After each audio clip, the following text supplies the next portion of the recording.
Bismillahirrahmanirrahim. Assalamualaikum warahmatullahi wabarakatuh. Alhamdulillahirabbil alamin wa bihi nasta'in ala umuri dunya waddin. Wassalatu wassalamu ala asrafil anbiya'i wal mursalin wa ala alihi wa sahbihi ajmain. Amma ba'du. Baiklah, di sini kami dari kelompok 2 yang insyaallah akan mempresentasikan tentang upaya pemerintah menghadapi tantangan bagi usaha mikro kecil menengah Indonesia dalam era masyarakat ekonomi ASEAN tahun 2020. Sebelum memulai acara presentasi ini, terlebih dahulu saya akan memperkenalkan anggota kelompok 2. Yang pertama ada Arda Jiter, Ayu Asana, Bernita Purnama Putri, Desi Lutriani, Ego Dwijo atau saya sendiri, dan yang terakhir Evianti. Baiklah, untuk materi pertama yang akan saya sampaikan. Satu latar belakang. Masyarakat ekonomi ASEAN sudah menjadi tantangan untuk Indonesia sejak tahun 2015. Perdagangan bebas semakin kencang dilakukan antar negara-negara kawasan Asia Tenggara. Salah satu yang menjadi fokus masyarakat ekonomi ASEAN adalah usaha mikro kecil menengah. Usaha mikro kecil menengah Indonesia yang berjumlah sangat besar menjadi penopang perekonomian nasional dan merupakan salah satu unit terpenting bagi perekonomian bangsa. 1. Peluang dan tantangan UMKM. Pemerintah menyiapkan 5 skema untuk perlindungan dan pemulihan ekonomi bagi sektor usaha mikro kecil dan menengah atau UMKM.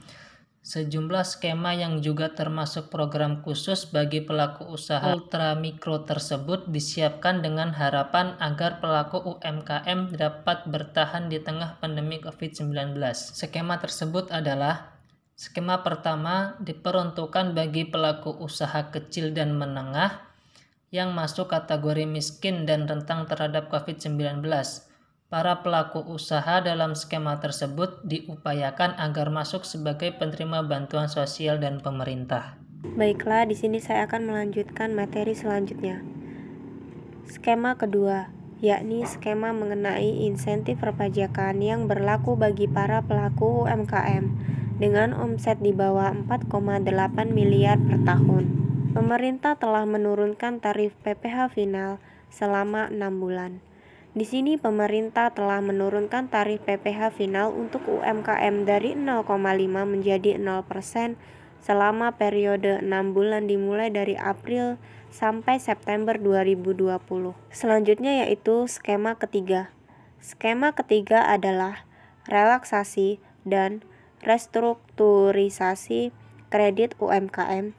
Skema ini meliputi penundaan angsuran dan subsidi bunga bagi para penerima KUR atau kredit usaha rakyat, UMI, kredit ultramikro, PNM KAR, permodalan nasional madani membina keluarga sejahtera, LPDB, lembaga pengelola dana bergulir, hingga penerima bantuan permodalan dari beberapa kementerian. Skema keempat, pemerintah juga akan memberlakukan perluasan pembiayaan bagi UMKM, yakni berupa stimulus bantuan modal kerja yang telah disiapkan. Pemerintah menyiapkan bantuan modal kerja darurat yang dirancang khusus bagi pelaku UMKM yang merasakan dampak COVID-19. Skema kelima, melalui kementerian, lembaga BUMN dan pemerintah daerah akan bertindak sebagai penyangga dalam ekosistem UMKM pada tahap pemulihan dan konsolidasi usaha setelah pandemi COVID-19. Strategi pengembangan usaha, relasi bisnis. Relasi bisnis merupakan strategi pengembangan usaha yang paling umum digunakan. Strategi ini dibangun berdasarkan anggapan bahwa keputusan pembelian berawal dari relasi bisnis yang baik. Hubungan baik dengan pelanggan atau relasi bisnis dapat membuka peluang prospek yang luas.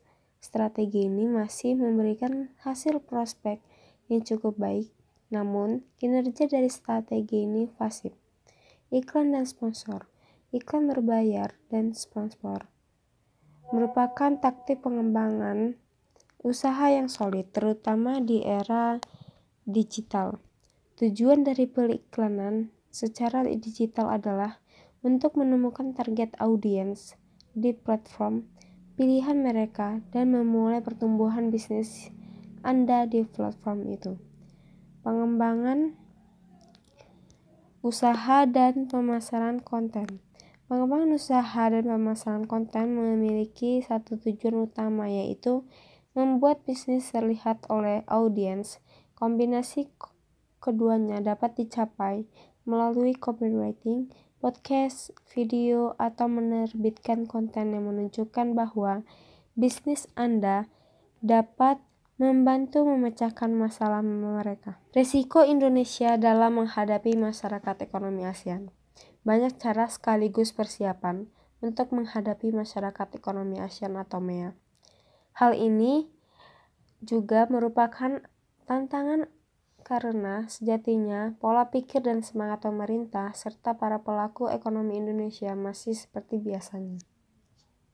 Baiklah, materi selanjutnya itu yang pertama, menurut ekonom dari Universitas Islam Indonesia Yogyakarta, Edi Suwandi Hamid, mengatakan pemerintah dan pelaku ekonomi harus lebih efensif menghadapi masyarakat ekonomi ASEAN dengan memperluas pasar barang, jasa, modal, investasi, dan pasar tenaga kerja.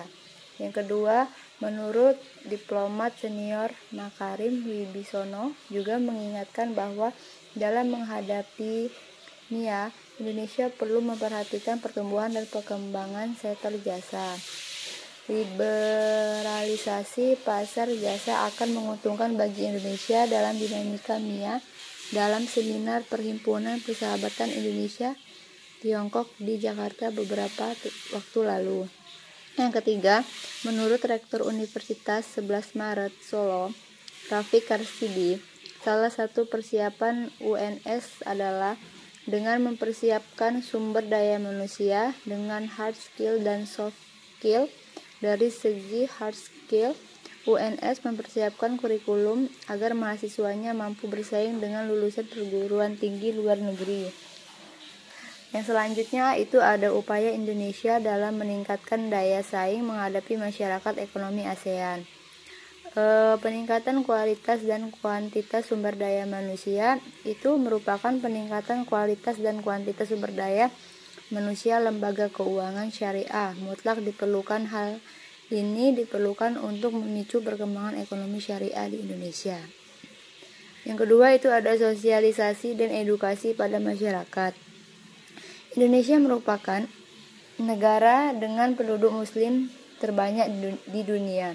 Akan tetapi kenyataannya ini tidak serta-merta menjadikan Indonesia menjadi negara yang memiliki aset dan pangsa pasar ekonomi syariah terbesar di dunia.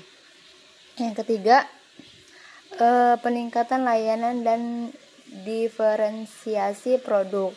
Sebagian besar masyarakat Indonesia menempatkan kemudahan dan kualitas layanan di aspek syariah. Hal ini dapat dilihat dari pangsa pasar keuangan syariah yang masih relatif kecil dibandingkan dengan pangsa pasar keuangan konvensional. Yang terakhir yaitu ada dukungan dari semua stakeholder. Dukungan dari seluruh stakeholder keuangan syariah mutlak diperlukan, baik dari praktisi, akademisi, ulama, dan pemerintah. Para praktisi diharapkan mampu untuk memanage lembaga keuangan syariah agar mampu bersaing dengan lembaga keuangan dari dalam dan luar negeri. Ini saya akan melanjutkan tentang landasan teori menurut Warhum Sumitro 2004. Usaha mikro, kecil, dan menengah adalah usaha yang dilakukan oleh suatu perusahaan dengan tenaga kerja yang digunakan tidak melebihi dari 50 orang. Usaha skala mikro 1 merupakan sebagian besar dari bentuk usaha mikro dan usaha kecil, misalnya pedagang kaki lima, kerajinan tangan, usaha souvenir, dan sejenisnya. Bohori Alma 2010. Sedangkan menurut Undang-Undang Nomor 20 Tahun 2008 tentang UMKM bahwa unit usaha mikro adalah usaha produktif yang dimiliki orang per orang dan atau badan usaha perorangan yang memenuhi kriteria usaha mikro sebagaimana yang diatur dalam Undang-Undang Nomor 20 Tahun 2008. Di negara maju, UMKM sangat penting tidak hanya karena kelompok usaha tersebut menyerap paling tenaga kerja dibandingkan usaha besar seperti halnya di negara sedangkan berkembang, tetapi juga banyak negara kontribusinya terhadap pembentukan atau pertumbuhan produk domestik bruto atau PDB paling besar dibandingkan dengan kontribusi dari usaha besar. Tulus 2009. Selanjutnya ada penyajian data dan permasalahannya. Yang A, kriteria usaha mikro, kecil dan menengah atau UMKM. Ada usaha mikro, usaha kecil, usaha menengah. Selanjutnya B, kriteria usaha kecil dan menengah berdasarkan perkembangannya. Livelihood activities merupakan usaha kecil menengah yang digunakan sebagai kesempatan kerja untuk mencari nafkah yang lebih umum dikenal sebagai sektor informasi. Contohnya adalah pedagang kaki lima. Selanjutnya, faktor permasalahan yang menjadi penghambat usaha kecil dan menengah. Ada korupsi, birokrasi pemerintah yang tidak efisien, infrastruktur yang tidak memadai, ketidakstabilan politik, dan akses pada pembiayaan. Itu tadi penjelasan dari saya. Apabila ada salah kata, saya mohon maaf. Pada Allah saya mohon ampun. Assalamualaikum warahmatullahi wabarakatuh.